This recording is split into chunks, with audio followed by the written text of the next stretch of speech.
যদি তারা জনগণের কল্যাণে নিতে চায়, যেটা বিএনপি বলছেও, অঙ্গীকারও করছে, তারা তারা এই 31 দফা টফা বাদ দিয়ে তাদেরকে জুলাই সনদ বাস্তবায়ন বা সাংবিধান সংস্কার গুলো করতে হবে।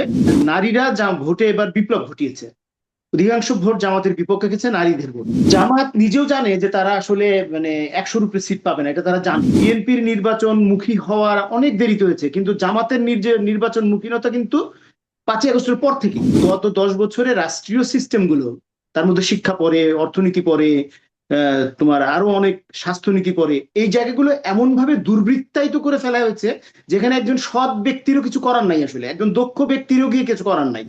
আমাদের দেশে অপ্রাতিষ্ঠানিক অর্থনৈতিক খাত হচ্ছে প্রায় 90%।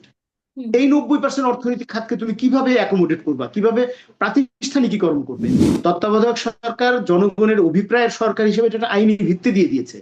এখন এটা গণভোটেও পাশ হয়ে গেল, তার মানে এটা আরো বেশি জোরালো হলো।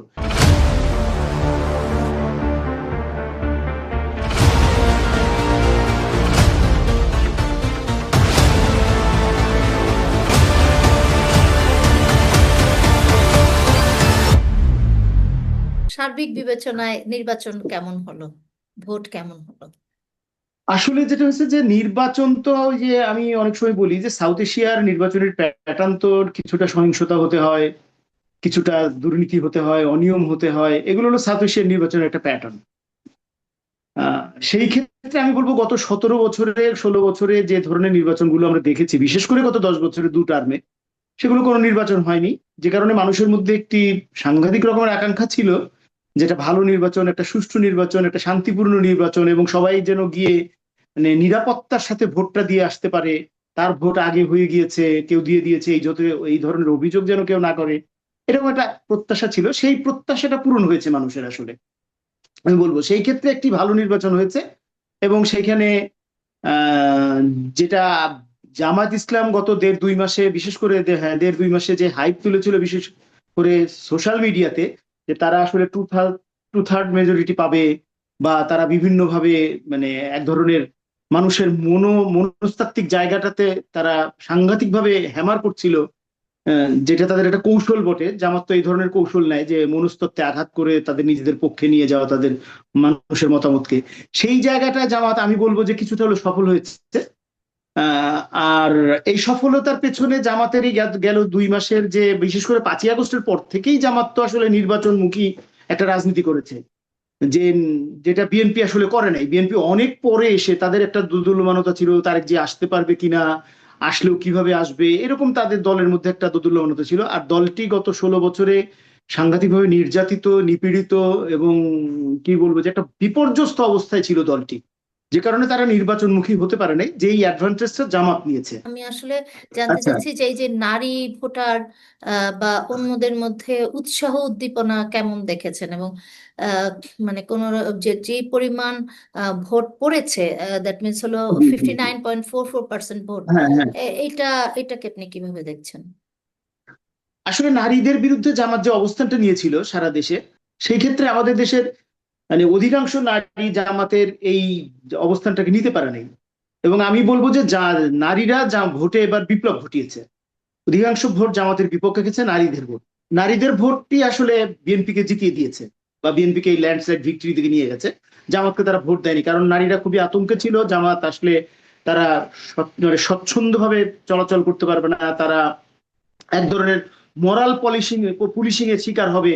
এই জাতীয় বিষয়গুলো কিন্তু জামাত খুবই ডিস্টিংক্ট করে তুলেছিল, যে কারণে আমি বলবো যে নারীদের ভোট জামাত আসলে জামাতের বিরুদ্ধে নারীরা এক ধরনের ভোট বিপ্লব ঘটিয়েছে। আর এমনি ওভারঅল, মানে ওভারঅল যে 59.44% যে ভোট কাস্টিং হয়েছে, হ্যাঁ, এটা এটা এটা এটা এটা সর্বোচ্চ আমাদের দেশে হয়েছিল 91 সালে। সেটাও ছিল 54-54%-এর মতো। হ্যাঁ, 54%-এর মতোই তো সেটা ছিল। সরি, 55%, শাহাবুদ্দিন সরকারের সময় সেটা ছিল 55%। হ্যাঁ। তো সেই জায়গাটায় ওই যে একটা বললাম আমি কিছুক্ষণ আগে, যে মানুষের মধ্যে তীব্রতর একটা আকাঙ্ক্ষা ছিল, একটি তারা নির্বাচনে ভোট দেবে, তারা ভোটাধিকার ফিরে পেয়েছে, এটা ভোটাধিকারটা প্রয়োগ করবে। যে কারণে আমি বলবো যে হ্যাঁ, মোটামুটি সন্তোষজনক কাস্টিং হয়েছে এখানে। হ্যাঁ, তাও তো ধরো যে মোট ভোটারের অর্ধেক হচ্ছে, একটু বেশি হয়েছে, এটা গ্রহণযোগ্য হয়েছে। যদিও আমাদের নির্বাচনী আইনে কত পার্সেন্ট কাস্ট হলো, মিনিমাম কাস্ট হওয়ার কোনো বিধান নাই, তারপরেও এটি এটি সন্তোষজনক নির্বাচন এবং ভালো নির্বাচন হয়েছে মানুষের স্বতঃস্ফূর্ত অংশগ্রহণের মধ্যে দিয়ে। আমি যে বিষয়টা জানতে চাচ্ছি, আপনি জামাতের কথা বলছিলেন, যে এই প্রসঙ্গে আসতে চাচ্ছিলাম যে জামাত তো মানে তার আশা করেছিল হয়তো 200-র উপরে, আপনি বলছিলেন সেটা, বাট তারপরেও কিন্তু 70-র উপরে তার সিট হয়েছে। সার্বিক বিবেচনায় এই যে জামাতের রেজাল্টটাকে আপনি কিভাবে দেখছেন? জামাত নিজেও জানে যে তারা আসলে মানে 100-র উপরে সিট পাবে না, এটা তারা জানে। কিন্তু জামাতের ইয়াটা কি, জামাতের যেটা কৌশল, জামাত তার নিজের অবস্থানে তা বোঝে যে আমি কত দূর যেতে পারবো, আমার কতটুকু ক্যাপাবিলিটি আছে। কিন্তু মানুষের মনস্তত্ত্বে সে এমন ভাবে হ্যামারিং করতে থাকে, এটা তার দলীয় কৌশল, যে তার একটা হাইপ তুলে ফেলে, মানুষকে ব্যতিব্যস্ত করে ফেলে। তুমি দেখো রিনভি, যে গত 2 মাসে জামাত কিন্তু মানুষকে এক ধরনের নানান দিক থেকে ব্যতিব্যস্ত করে তুলে ফেলেছিল, যে আহ, জামাতকে ভোট না দিলে যেন কি হয়ে যাবে, এই দেশে কিয়ামত হয়ে যাবে, এরকম একটা বিষয় অস্থির করে তুলেছিল মানুষকে। এটা জামাতের একটা বেশ তো কৌশল। পাইতে হবে, বেশ তো পাইতে হ্যাঁ, চাইলে এটা একটা জামাতকে ভোট কৌশল দিন। তাদের। পরকাল দিয়ে, ইহকাল দিয়ে, নানান ভাবে তারা মানুষকে এক ধরনের অস্থির একটা জায়গায় নিয়ে গিয়েছিল। সেক্ষেত্রে জামাতের যেটা হয়েছে, এই যে এইটা তাদের, যেমন আমি বললাম কিছুক্ষণ আগে যে বিএনপির নির্বাচন মুখী হওয়ার অনেক দেরিতে হয়েছে, কিন্তু জামাতের নির্বাচন মুখীনতা কিন্তু 5ই আগস্টের পর থেকেই। আর একটি বিষয় যেটা, সেটা হচ্ছে যে জামাত তো গত সরকারগুলোর সময়, বিশেষ করে আওয়ামী লীগ এবং বিএনপি, তারা ক্ষমতার কারণে জামাতকে যেভাবে প্যাট্রোনাইজ করেছে, সেটাও জামাতের একটা বড় জায়গা। জামাত ওই জায়গাটাকেও এক ব্যবহার করেছে। তারা তো হাসিনা সরকারের সময় ভালোই ছিল, তারপরে খালেদা জিয়ার সরকারের সময় তো তারা ক্ষমতাতেই ছিল 2জন মন্ত্রী নিয়ে। এই জায়গাগুলো জামাতকে কিন্তু তার 54 বছরের এটা সাফল্য আসলে, গেল 55 বা 54 বছরের এটা সাফল্য। সেক্ষেত্রে আমি বলবো যে জামাত খুব খারাপ করেনি, জামাত ভোটের দিক থেকেও এগিয়ে গেছে। আমার তো মনে হয় জামাত যেভাবে বিএনপির সাথে প্রতিদ্বন্দ্বিতা করেছে, বেশিরভাগ জায়গায় জামাতের সাথে বিএনপির ভোটের ডিফারেন্স কিন্তু খুব বেশি না। এটা একটা অ্যালার্মিং জায়গা। আহ, আহ, যেটা হলো যে এরপরে আমি আসি যে নতুন সরকার তো গঠন হতে যাচ্ছে, এবং গত 17 বছরে যেটা নিয়ে সবচেয়ে বেশি আমাদের কাছে অ্যালার্মিং ছিল সেটা হচ্ছে শিক্ষা খাতটা। এবং এবং এর পাশাপাশি অর্থনৈতিক যে স্থিতিশীলতা, এবং আপনি দেখেছেন যে হম হম এই অন্তর্বর্তীকালীন সরকার কিন্তু অর্থনৈতিকভাবে মানে অনেক কষ্ট করে ইয়াটা রিজার্ভটা বাড়িয়েছে, কিন্তু সব হম সূচক হম হম কিন্তু এখনো ভালো হয়নি। সো এই যে নতুন সরকার গঠন হলে অনেকেই বলছে যে এখানে যদি এহসানুল হক মিলন, উনি আগে 2001 থেকে 6 পর্যন্ত শিক্ষা প্রতিমন্ত্রী ছিলেন, তিনি তখন অনেক স্ট্রং ডিসিশন নিয়েছিলেন, এবং মানে নকল ছাড়া, মানে পরীক্ষা ছাড়াই যে পাশ করে যায়, এইগুলি ছিল না সেই সময়টা, যেটা গত সরকারের সময় ছিল। সো সার্বিক বিবেচনায় এই শিক্ষা এবং অর্থনীতির খাতে রেজা কিবরিয়ার নাম আমরা শুনতে পাচ্ছি। সো সার্বিক বিবেচনায় আপনি কি মনে করেন এই জায়গাগুলিতে কি কি করতে হবে এবং কারা আসলে ভালো হয়? এক্ষেত্রে আমি বলবো যে শেখ হাসিনার গত 10 বছর আগে যে সরকারগুলো ছিল, বা শেখ হাসিনার ফার্স্ট টার্ম পর্যন্ত, বিভিন্ন মন্ত্রণালয়ের ব্যক্তি একটা ফ্যাক্টর ছিল, ব্যক্তি অনেক কিছু করতে পারতেন। কিন্তু গত 10 বছরে রাষ্ট্রীয় সিস্টেম গুলো, তার মধ্যে শিক্ষা পড়ে, অর্থনীতি পড়ে, তোমার আরো অনেক স্বাস্থ্যনীতি পড়ে, এই জায়গাগুলো এমন ভাবে দুর্বৃত্তায়িত করে ফেলা হয়েছে, যেখানে একজন সৎ ব্যক্তিরও কিছু করার নাই, আসলে একজন দক্ষ ব্যক্তিরও গিয়ে কিছু করার নাই। হ্যাঁ, হুম। কারণ এটা একটা আন্তরাষ্ট্রিক বিষয়, আবার রাষ্ট্রিক বিষয়, রাষ্ট্রের অভ্যন্তরীণ যেমন, আবার আন্তরাষ্ট্রিক সম্পর্কের সাথে জড়িয়ে। কারণ আমাদের তো অর্থনীতির নির্ণায়ক তো আমরা নিজেরা না। হ্যাঁ, আমাদের হুম। অর্থনীতির নির্ণায়ক বিভিন্ন দাতা সংস্থা বা বিভিন্ন আন্তর্জাতিক যারা মুরব্বী আছে আমাদের, তারা। তো সেই ক্ষেত্রে এখানে আমি মনে করি যে ব্যক্তি কোনো ফ্যাক্টর না। বিশেষ করে যদি শিক্ষায় আসি আমি, শিক্ষাটাকে আমরা নানামুখী শিক্ষায় পরিণত করেছি। এখানে মাদ্রাসা শিক্ষা আছে, এখানে কওমি মাদ্রাসার মধ্যে আবার 3টা ভাগ আছে, ইবতেদায়ী আছে, কওমি আছে, আলিয়া আছে। তারপরে আমাদের যদি আমরা সাধারণ শিক্ষায় যাই, সেখানে ইংরেজি মাধ্যম আছে, আবার বাংলা মাধ্যম আছে। এই যে নানামুখী শিক্ষার একটা বাতাবরণ তৈরি করে এটাকে দুর্বৃত্তায়িত করা হয়েছে। এখানে একজন ব্যক্তি যতটাই সৎ এবং সফল হোক না কেন ওই জায়গাটায়, বা দক্ষ হোক না কেন, তার আসলে খুব বেশি কিছু করার নাই, যদি না আমরা শিক্ষার মৌলিক স্ট্রাকচারটাকে জনমুখী না করি, মৌলিক স্ট্রাকচারটাকে আমরা আধুনিক না করি। যেটা আমরা যদি এক অর্থে বলি যে একমুখী শিক্ষার জায়গায় না যাই, এটার একমাত্র উপায় হচ্ছে এখানে একমুখী শিক্ষার জায়গায় যাইতে হবে। আর মাদ্রাসা শিক্ষা আমরা হুট করে চাইলেই বাদ দিতে পারবো না, কারণ গত 50-60 বছরে মাদ্রাসা শিক্ষা যেভাবে মহিরু হিসাবে, বিশেষ করে গত 10 বছরে মাদ্রাসা শিক্ষা যেভাবে বিস্তার ঘটেছে রাষ্ট্রীয় পৃষ্ঠপোষকতায়, সেই মাদ্রাসা শিক্ষাকে আধুনিকায়নের জায়গায় যেতে হবে। যে মাদ্রাসা শুধু এই সেই পুরনো কওমি সিলেবাস বা পুরনো আলিয়া সিলেবাস, এগুলো দিয়ে একটা কুপমণ্ডকতার জায়গায় থাকলে চলবে না। মাদ্রাসা শিক্ষার মধ্যে বিজ্ঞান ঢুকাতে হবে, মাদ্রাসা শিক্ষার মধ্যে কালচারাল জায়গাটা ঢুকাতে হবে, এটা ঢুকে এটা আধুনিকায়নের দিকে যেতে হবে।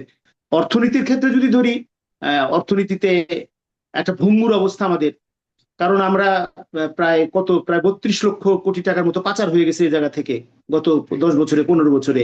ব্যাংকগুলিও দেউলিয়া অর্থনীতি হয়ে গেছে। বলতে আসলে আমাদের কিছু নাই, রাইট। অর্থনীতি বলতে আমাদের কিছু নাই। যদি এই আমাদের যে প্রবাসী রেমিটেন্স যোদ্ধারা যদি হুড়মুড় করে টাকাগুলো না পাঠাতো, তাহলে ইউনুস গভর্নমেন্ট এটা সামাল দিতে পারতো না। তুমি জানো যে 5টা ব্যাংক মার্চ করতে হয়েছে, সে ব্যাংকগুলো রাইট। এখন টাকা দিতে পারছে না। সেখানে বাংলাদেশ সরকার জনগণের বাজেট থেকে 20,000 কোটি টাকা দিয়েছে, এবং আমানতকারীদের যে টাকা আছে সেখানে 15,000 কোটি টাকা, 35,000 কোটি টাকা দিয়েও তারা মার্চ করাতে পারছে না।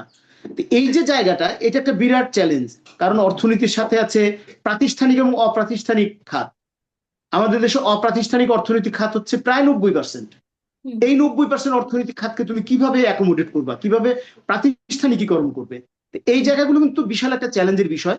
আর আরেকটা জিনিস যেটা আমি বলবো, যে সর্বশেষ একটা চুক্তি হলো মার্কিন যুক্তরাষ্ট্রের, যেটা ইউনুস গভর্নমেন্ট করে গেল, এটা নিয়ে ব্যাপক সমালোচনা আলোচনা হচ্ছে, যে এইখানে আমাদের প্রায় 3,500 থেকে 4,000 পণ্য আমরা আমেরিকা থেকে বাণিজ্য আনতে হবে। চুক্তি। সেটা বাণিজ্য বাণিজ্য চুক্তি। চুক্তি, সেইখানে তুলা থেকে শুরু করে বোয়িং পর্যন্ত প্রায় 3,500 থেকে 4,000 পণ্য আমেরিকা আমাদের এখানে রপ্তানি করবে, এবং সেটা হবে বিনা শুল্কে দিতে হবে তাকে। আর হুম। আমি এখান থেকে যে রপ্তানি করব আমেরিকাতে, বিশেষ করে গার্মেন্টস, যে রাইট। গার্মেন্টস এর মাত্র $17 বিলিয়ন হচ্ছে গার্মেন্টস আমরা রপ্তানি করে আমেরিকাতে। হ্যাঁ। সেইখানে কিন্তু আমাদের শুল্ক কমেছে মাত্র 1%, এখন 19% শুল্ক দিয়ে এই গার্মেন্টসটা রপ্তানি করতে হবে। রাইট। আর আমেরিকার এই যে শুল্ক নীতি, এটা এমন একটা মানে স্বৈরাচারী নীতি, যে আমি শুধু আমেরিকাতে পণ্য রপ্তানি করতে গেলেই যে আমাকে শুল্ক দিতে হবে বাড়তি তা না, আমি যদি ইউরোপে রপ্তানি করতে যাই সেখানেও আমাকে ওই শুল্কটাই প্রোভাইড দিতে করতে হবে। হবে বা হ্যাঁ, হ্যাঁ। দিতে হবে। রাইট। তো রাইট। এই কারণে সামনে অর্থনীতির চ্যালেঞ্জটা সবচেয়ে ভয়াবহ। তার সাথে এসে মানে একটা নেগেটিভ জায়গা যোগ হবে হচ্ছে সিভিল এবং মিলিটারি ব্যুরোক্রেসি।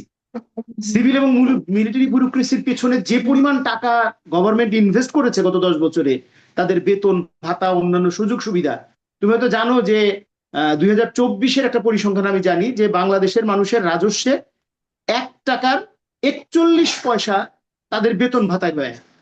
হুম, হুম, তাই হুম। রাজস্বের 1 টাকার 41% যদি বেতন ভাতায় ব্যয় হয়, তাহলে আমাদের বাদ বাকিটা কি থাকে? আমি হ্যাঁ, চ্যালেঞ্জের কথা থেকে আপনার কাছে যেটাই আসতে চাচ্ছি যে বিএনপির ভূমিধস বিজয় হয়েছে, এবং বিজয়। 2/3 মেজরিটি তারা পেয়ে গেছে। তো সবকিছু হ্যাঁ, বিবেচনায় আবার এট দ্য সেম টাইম হাঁ ভোট, এখন পর্যন্ত 77% হাঁ ভোট পড়েছে। সো এই জুলাই সনদ হ্যাঁ, ভোট করেছে। বাস্তবায়নের একটা ব্যাপার আছে।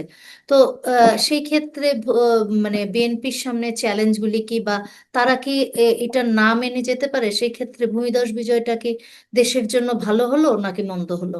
প্লিজ। এটা একটা জিনিস হলো যে ভূমিধস বিজয় হলেও, যেহেতু তারা জুলাই সনদ বাস্তবায়ন অধ্যাদেশ বা আদেশ, যেটা আইনি ভিত্তি পেয়েছে অলরেডি, হ্যাঁ, এইটা তাকে মানতেই হবে। আর যদি সে এইটা মানতে গিয়ে 2/3 মেজরিটির ইয়েতে গড়িমসি করে বা কোনো ধরনের মানে মানতে অবস্টাকল না তৈরি চায়। করে, হুম, হুম। তাইলে সেখানে জামাতের নেতৃত্বে, হ্যাঁ, না চায় যদি বা কোনো গড়িমসি করে, সেখানে জামাত এখানে সহিংস হয়ে উঠতে পারে।